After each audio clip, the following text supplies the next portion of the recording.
We are honoured indeed to have Anthony Rich-Caine from Rich Kitchens here in the studio, just to give us a great insight into, I think, at times, a fairly mystical world of kitchens. Now, Anthony, look, everyone loves a great kitchen, but what are you really getting and what are you actually paying for? Because as I see it, and a lot of people see it, you can go to one of the big shed setups, the big DIY stores, shall we say, and you can spend a couple of thousand. You can then go to the very high end, and certainly, dare I say, in London and in and around Harrogate, you can then sort of go up to almost 100,000, sometimes even more for a kitchen. What is going on behind the scenes here, and what are you actually paying for? Okay, so realistically, you should be paying for the materials that are used. So that's either man-made woods or real woods, in fact, and also the methods used.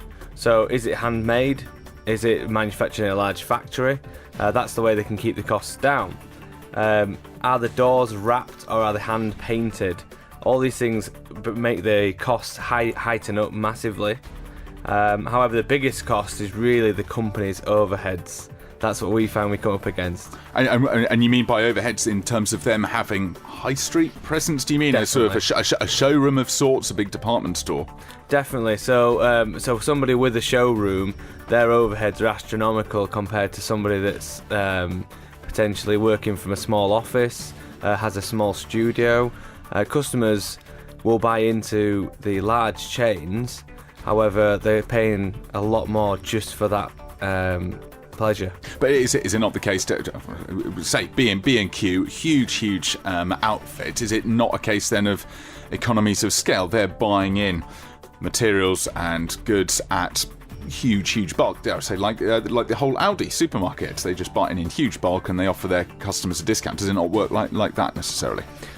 Similarly so, though most high street brands and most high street names that we'll know of in the kitchen industries, they don't actually keep that much stock. So they are actually operating very similar to a small operation where a measure's done, a design is done. Once it's agreed, then the order is placed, then the kitchen is delivered from wherever. And then they make it up, so they are literally running it to order. Exactly. Okay, no, so thank you very much indeed. And you're quite unusual, I think, in your role within the sort of the kitchen sector.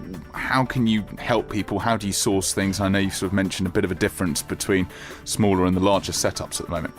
Okay, so the way we generally operate is we can service all the markets. So we can offer one kitchen to an individual public member of the public, or we can source the kitchen to a tradesman, maybe buying a couple of kitchens a week.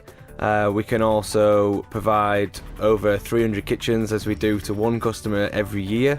The difference with us is we have a managed service. So it's myself at the helm, a couple of other chaps helping me out, but generally it's a fully managed service from start to finish. We'll carry out the measure, we'll carry out designs, we'll give a couple of different designs, and that's the difference, is we will sit there and make sure the customer's happy rather than just saying this is what you can fit in there. So whereabouts are your kitchens coming from? How are you sourcing them? I know the sort of the larger setups, they've obviously got the sawmill back out somewhere. Where are you actually getting them from? Okay, so we're actually members of 3 different global buying groups. So we're able to source from the UK and we're able to source from Germany. If there's a specific type of kitchen or brand that you're actually after, we can source that. By that I don't mean the high street brand. Kitchens are manufactured in large factories. That is the brand. So if it's a German brand that you're after, we can pretty much source that kitchen at a fraction of the cost to a high street brand. You mentioned, Alex, earlier about London. There's a kitchen currently, I won't mention this store, but there is a kitchen currently in a showroom that's listed at £140,000. Gosh. We could probably supply the same kitchen to a customer for around about 60. Exactly the same. Exactly the same. No corners cut. No nothing. We've in fact taken customers over to Germany to view the factory, the warehouse where it's actually made, because people don't believe the saving. They don't believe it, so that sometimes they won't buy from us just because of that.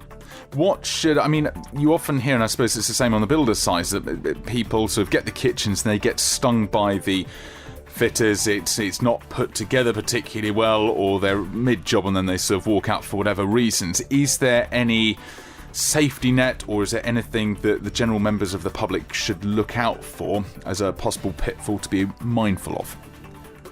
Okay, so this question comes up quite often on pretty much every kitchen that we supply. Do you install? So as a business, we offer recommended installers. To anybody, I would say always go with the recommendation of the kitchen company supplying the kitchen, because their installers will be installing every single one of their kitchens, so they're already tried and tested. What's the current sort of trend in kitchens? What's the new sort of gadget or the new tech, or where's the market really heading at the moment, just to stay at the forefront of kitchens? Well, what we're finding, a lot of customers now, they're going more for a matte finish door. So the gloss era seems to be fading out, although there are some people that still want the gloss.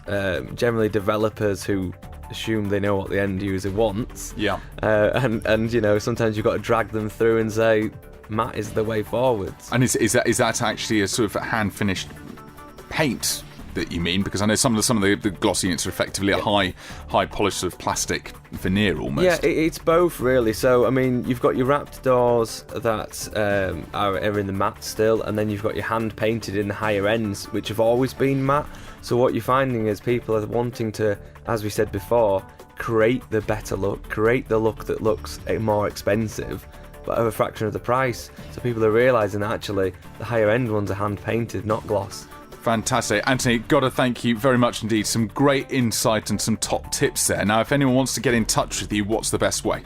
So you can get in contact with us through our website, which is www.richkitchens.com, or you can email us on hello@richkitchens.com.